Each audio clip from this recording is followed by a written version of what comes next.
Talvez lembrem da cena mais famosa do Coringa, quando ele fala sobre suas cicatrizes. Vamos colocar um sorriso nesse rosto. E... Por que você está tão sério? E é assim que soaria se não tivesse música. Vamos colocar um sorriso nesse rosto. E... Por que você está tão sério? O mesmo pode ser dito sobre a cena final do filme. Aqui está a cena, com trilha sonora. Ele é o guardião silencioso e o protetor vigilante. O cavaleiro das trevas. E agora sem. Ele é o guardião silencioso e o protetor vigilante. O cavaleiro das trevas.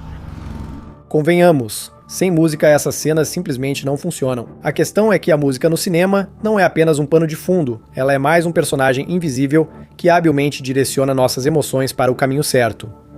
Quem dirige esse personagem e lhe dá vida é o compositor, no nosso caso, o incomparável Hans Zimmer. Hoje, vamos falar sobre por que os diretores mais renomados e os maiores estúdios preferem trabalhar justamente com Hans Zimmer, qual é o seu segredo e como ele mudou as regras do jogo e se tornou um dos compositores mais populares e requisitados da indústria do cinema. Por exemplo, vejamos trilhas sonoras famosas, o tema do Coringa em O Cavaleiro das Trevas, A Origem, Interestelar, Todos de Nolan e Duna, de Denis Villeneuve. Vamos analisar onde está o gênio de Hans Zimmer. Música poderosa. Hans Zimmer, a tela escurece.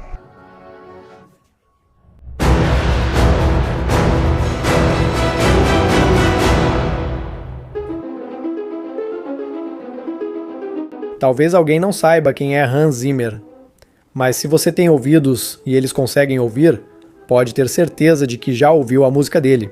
Ao longo de sua carreira, Hans Zimmer contribuiu para as trilhas sonoras de mais de 150 filmes. Sim, isso mesmo, mais de 150.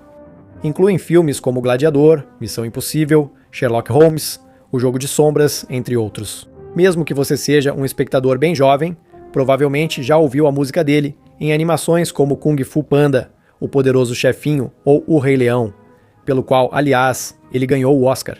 E se você é um gamer de verdade, com certeza já ouviu a música de Call of Duty, Modern Warfare 2 ou Crysis 2. Se eu tentasse listar todos os filmes com a música dele, isso levaria alguns minutos.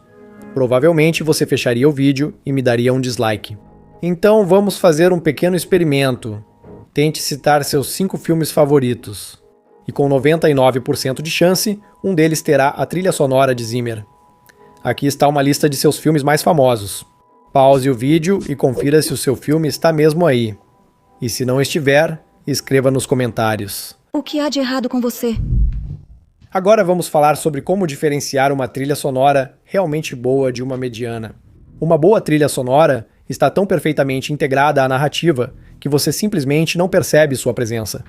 Exceto, talvez, em alguns momentos de clímax. Como exemplo, vamos pegar a cena em que Coringa voltará a falar das cicatrizes, agora para Rachel.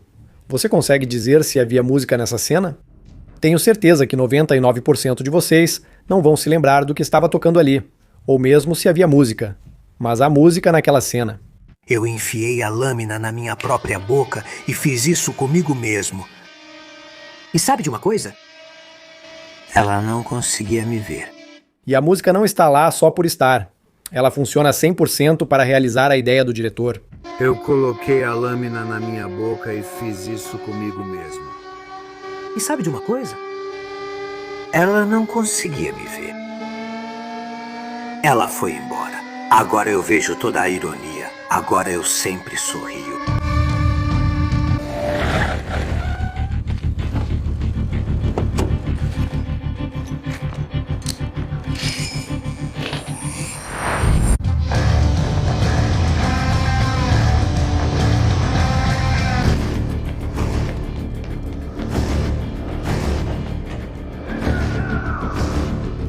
Na verdade, a trilha sonora influencia como uma cena será percebida mais do que imaginamos.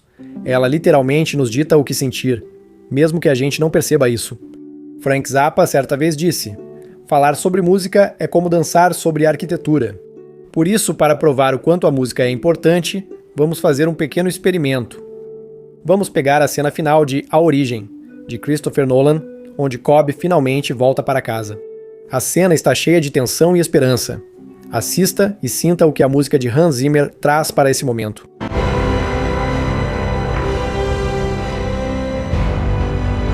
James.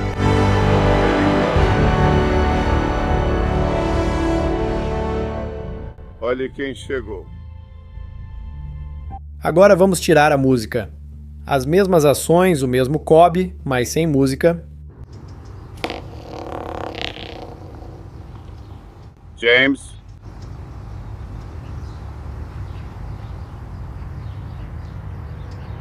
Olha só quem chegou. A diferença é perceptível. É como se algo importante tivesse sumido. Bom, vamos continuar. Vamos trocar a trilha sonora. James.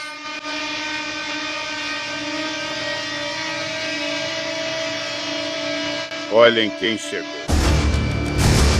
Concordem, tudo mudou radicalmente. Aqui eu coloquei a trilha sonora do próprio Cavaleiro das Trevas. Ou aqui um trecho de Interestelar, trilha sonora também de Hans Zimmer. Tudo isso é o quarto de uma garotinha em cada momento do tempo. Isso é extremamente complicado. Eles têm acesso à infinidade de tempo e espaço, mas não são limitados por eles como nós somos. Sem música. Tudo isso é o quarto de uma garotinha em cada momento do tempo. Isso é extremamente complicado. Eles têm acesso ao infinito do tempo e do espaço, mas não estão ligados a eles como nós. Por fim, vamos trocar a trilha sonora. Eles têm acesso ao infinito do tempo e do espaço, mas não estão ligados a eles como nós. Por isso, eles não conseguem capturar um momento específico no tempo e não conseguem se comunicar. Nem preciso dizer como tudo mudou. Escrevam nos comentários se reconheceram de onde é essa trilha sonora. Vou dar uma dica. Também é uma obra do Zimmer. A música do Zimmer é sem dúvida magnífica, mas tem seu preço. Hans Zimmer é um dos compositores mais caros de Hollywood. Segundo estimativas aproximadas, ele ganha de 1 a 2 milhões de dólares por cada filme. Convenhamos, não é pouca coisa. E, mesmo assim, muitos diretores renomados e grandes estúdios escolhem trabalhar justamente com ele, apesar do custo. E voltam novamente ao Zimmer. Então, qual é o segredo dele? Vamos tentar entender.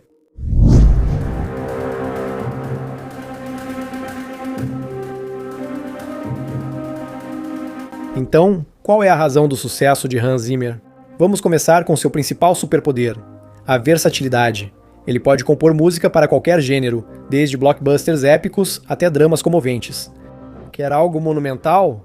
Aqui está Gladiador.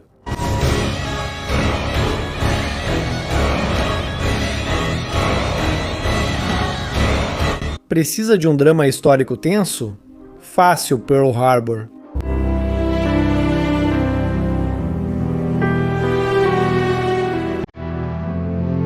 Que tal uma emocionante epopeia espacial? Aqui está Interestelar.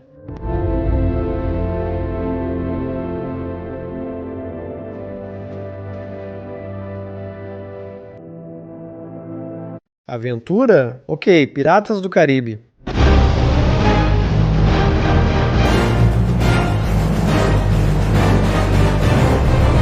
Desenhos animados? O Poderoso Chefinho.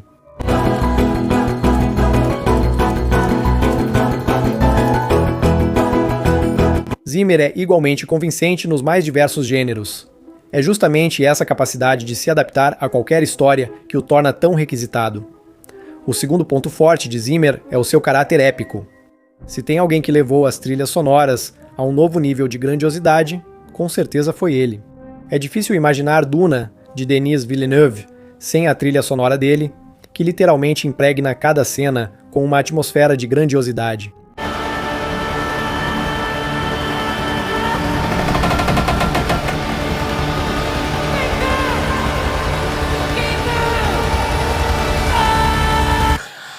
Aliás, esse não é o primeiro projeto deles juntos. Hans Zimmer também compôs para Blade Runner 2049, dirigido por Denis Villeneuve.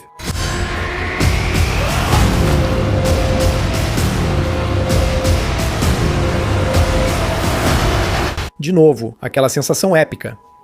Um bom exemplo é a trilha dele para o trailer de A Origem, de Christopher Nolan, com uma história interessante ligada a isso. Nesse trailer, Hans Zimmer usou um som curioso.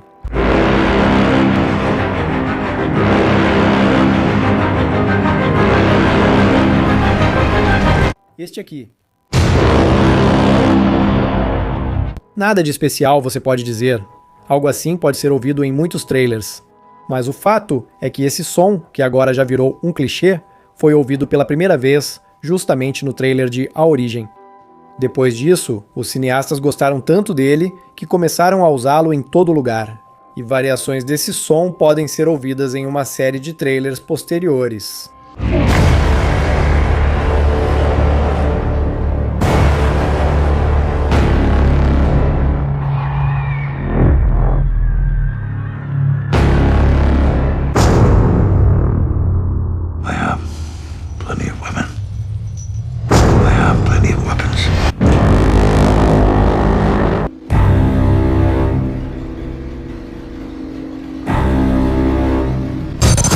RIMPAC International Naval War Game.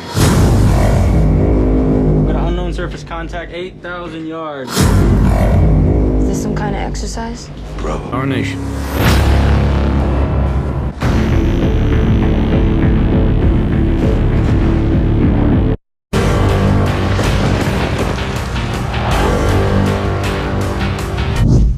Hans Zimmer revolucionou a composição de trilhas para filmes. Ele comentou sobre isso. Hollywood estava ultrapassado.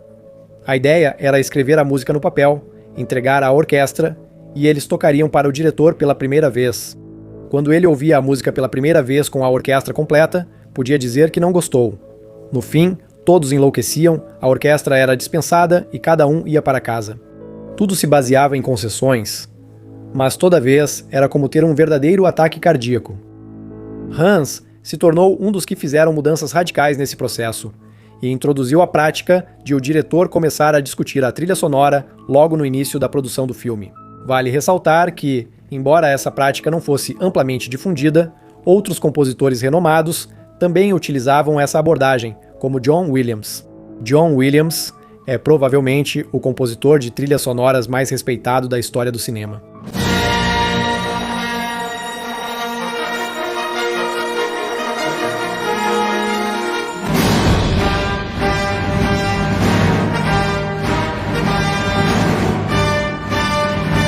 Williams também participava ativamente com os diretores nas primeiras fases da produção, debatendo temas musicais e atmosferas antes da edição finalizada. Por exemplo, ao trabalhar em Star Wars, ele desenvolveu temas musicais junto com George Lucas durante o processo de edição do filme. Um dos casos mais conhecidos é o de Jurassic Park, onde a música de Williams teve um impacto tão forte no diretor que algumas cenas foram refeitas ou alongadas para se ajustarem melhor aos temas musicais. Hans Zimmer também usava essa abordagem, por isso era valorizado por diretores renomados como Chris Nolan. Como ficou claro, a música de Hans Zimmer nos filmes de Nolan não só tinha destaque, mas influenciava diretamente o processo criativo. Tudo era invertido. Eu escrevia a música só com ideias. Quando pedi, me envie o filme, Chris respondeu que a música vinha antes e só depois terminaríamos o filme. Foi assim que Hans Zimmer contou sobre isso. Quando entrei no projeto, Chris me disse: "Eu tenho uma ideia. Eu não vou te contar sobre o que é o filme, mas eu tenho um texto de uma página. Você pode passar um dia com ele e escrever a música que vier à sua cabeça." Isso já soava como uma aventura. Nessa página havia uma pequena história pessoal sobre o relacionamento de um pai com seu filho. E eu escrevi algo que se tornou uma mensagem de amor para o meu próprio filho. Depois eu liguei para Chris e disse: "Eu escrevi, passei o dia trabalhando na música. Quer que eu te envie?" Chris respondeu: "Não, eu vou até aí e escuto pessoalmente." E então, ele veio ao meu estúdio, ouviu a composição e eu perguntei o que ele achava. E Chris respondeu: "Bom, parece que está na hora de eu fazer um filme." Depois, ele começou a contar sobre a grande obra épica que planejava, celebrando ciência, humanidade, espaço e mais. Em certo momento, eu o interrompi e disse: "Mas Chris, tudo o que eu te dei foi um esboço modesto. E ele é muito pessoal." Ao que ele respondeu: "Mas agora eu sei o que será o coração do filme. Estamos falando do filme Interestelar. E na verdade, em seu pequeno texto, Chris descrevia o relacionamento não entre pai e filho, mas entre o pai e a filha, Cooper e Murph. Aqui, claro, Chris estava sendo esperto quanto à relação entre pai e filho. Só depois eu descobri que esse filho não era filho, mas sim filha. Porque meu pai me prometeu. Agora estou aqui, Murph. Tudo isso mostra que Hans Zimmer muitas vezes não só compunha a trilha sonora, mas também influenciava a criação do filme. Mas, como eu já disse, essa abordagem, embora fosse rara antes de Zimmer, ainda era usada por outros compositores. E o simples uso desse conceito não torna Zimmer único. Então, qual sua singularidade e inovação? Para entender isso, vale a pena dar uma olhada na biografia de Hans Zimmer. Acho que é lá que está a resposta para essa pergunta.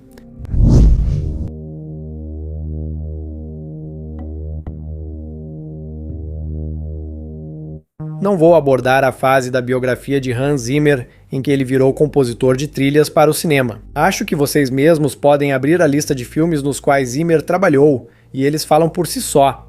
Acredito que os momentos-chave que o moldaram estão justamente na infância e no início da sua vida. Zimmer nasceu em 12 de setembro de 1957 em Frankfurt e já desde a infância começou a fazer experiências com música. Apesar de o jovem Hans odiar as aulas tradicionais de disciplina, ele sempre encontrava maneiras de aprender por conta própria. Como o próprio Zimmer disse, minha educação formal são 2 semanas de aulas de piano, depois das quais eu e o professor estávamos prontos para matar um ao outro. Fui expulso de 8 escolas, mas sempre ouvi a música na minha cabeça e aprendi tudo sozinho. Zimmer, desde cedo, começou a demonstrar interesse não só pela música em si, mas também por como ela poderia ser modificada. O pai dele era engenheiro e, segundo o próprio Hans, apoiava seu desejo de experimentar. Por exemplo, ele inventava de prender motosserras ou outros mecanismos ao piano, o que deixava sua mãe horrorizada. Mas o pai achava isso um uso magnífico da tecnologia. Na adolescência, Zimmer se mudou para Londres, onde começou sua carreira trabalhando com os mais diversos estilos e gêneros musicais. Ele colaborou com bandas de punk rock, como The Damned,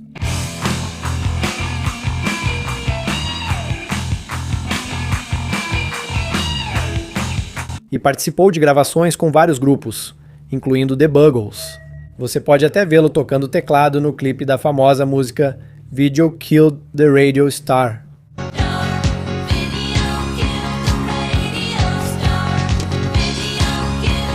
Hans também trabalhou com sintetizadores e eletrônica para a banda italiana Crisma e depois colaborou com Ultravox. Como você pode ver, Zimmer na juventude não se parecia em nada com o compositor respeitável que estamos acostumados a ver hoje em dia. Ele explorou vários gêneros, inclusive trabalhando até com uma banda de punk rock. Essa experiência foi fundamental para seu sucesso futuro. Zimmer não se limitava às abordagens musicais clássicas. Ele usava ativamente instrumentos eletrônicos e sintetizadores, o que mais tarde o ajudou a se tornar um dos que mudaram radicalmente a indústria das trilhas sonoras de cinema. Já no início de sua carreira, trabalhando com o compositor Stanley Myers, ele tentava unir música orquestral com sons eletrônicos. Foi exatamente essa abordagem experimental que permitiu a Hans criar paletas sonoras únicas para os filmes. Acho que você percebeu uma característica chave de Zimmer, que talvez tenha surpreendido aqueles que não conhecem sua biografia.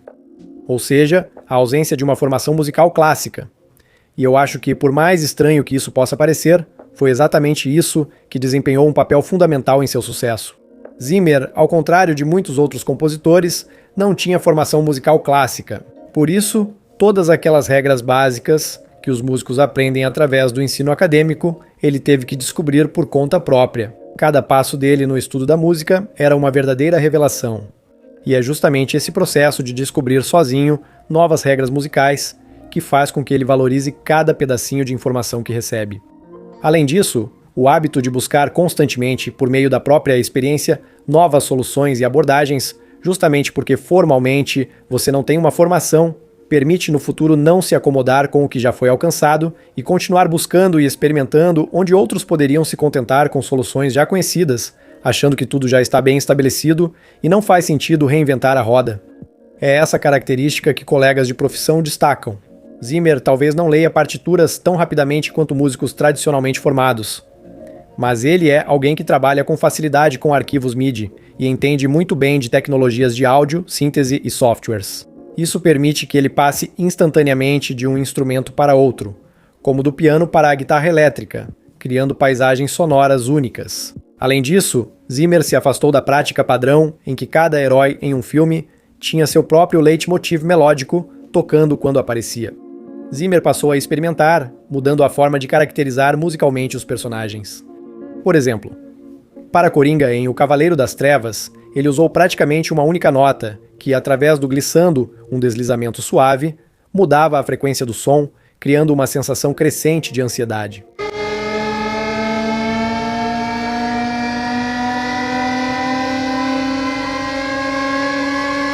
Além disso, o caráter do personagem podia ser mostrado por um padrão rítmico único, que definia o tom e a atmosfera da cena.